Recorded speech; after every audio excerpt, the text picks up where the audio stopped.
Ассаламағалейкум, құрметті Қасым-Жомарт Кемелұлы.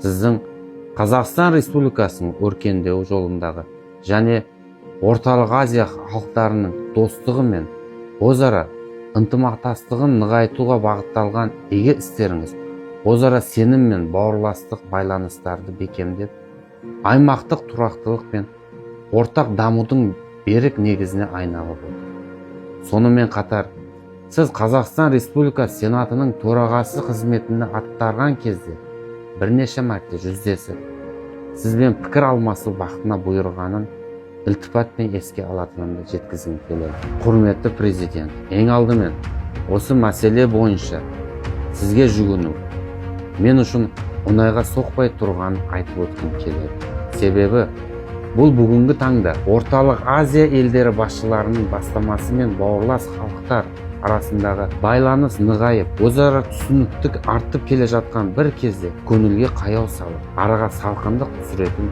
түсініксіз жағдайларға әкеп отыр. Біз көпұлтты Өзбекстан жерінде тату-тәтті өмір сүріп келеміз. Өзім қазақтың перзенті ретінде айтарым, ата-бабаларым осы қасиетті топырақта дүниеге келіп, осы өнген, маңдай терін төгіп ғұмыр кешкен. Бүгінде сол аманатқа адал болып, біз де бейбітшілік пен еркіндіктің қадірін сезіме отырып, өмірімізді жалғастырып келеміз. Қазақстанда да қаншама туған туысқанымыз бар. Екі ел арасындағы бауырластық байланысты үзбей, барыс келісімізді де жалғастырып, аралас, құрылас тіршілік өтіп жатқан жайымыз бар. Алайда әрбір сапарымызда көңіл көкжиегін көлегейлетін бір жайт бар. Ол бауырлас екі ел арасындағы табиғи жақындықты көлеңке түсірердей келеңсіз көріністердің орын алуы. Өзбекстан мен Қазақстан шекаралық бекеттерінен өту барысында кейбір қызметкерлердің өрескел мінез құлқы мен кемсітушілік сипатындағы әрекеттеріне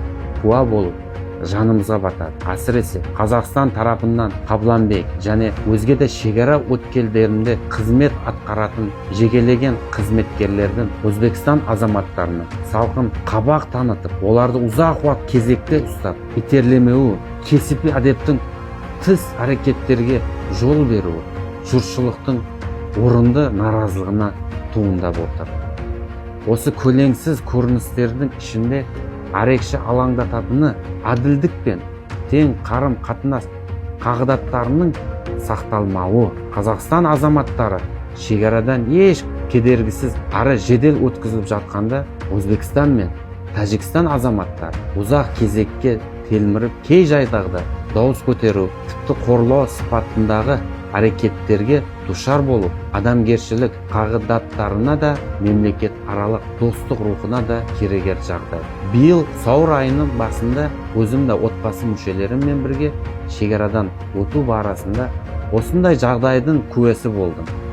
Өкінішке қарай, бұл жайт бір реттік емес, бірнеше жылдан бері қайталанып келе жатқан үрдіске айналған. Ең қынжылтатыны, уақыт өткен сайын қызмет көрсету мәдениеті жақсара түсудің орнына керісінше төменде бара жатқандай әсер қалдырады.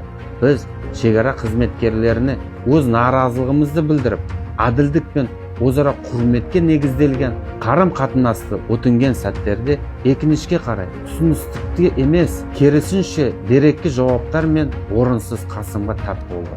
Өзбекстан мен Қазақстан мемлекет басшылары халықтар арасындағы достық пен стратегиялық серіктестікті нығайтуға айрықша мән беріп отырған осындай жауапты кезеңде шекарадағы мұндай көлеңсіз әрекеттер екі елді жалғап тұрған бауырластық көпіріне көлеңке түсіріп, миллиондаған азаматтардың көңіліне қаяу салары сөзсіз. Осыған байланысты сізге аталған мәселені жеке бақылауыңызға алып, Қазақстан шекара бекеттерінде қызмет атқаратын қызметкерлердің тәртібі мен кеспі мәдениетінің арттыруға, барлық азаматтарға тең ара құрмет пен қарауды қамтамасыз етуге ықпал етуіңізді сұраймыз.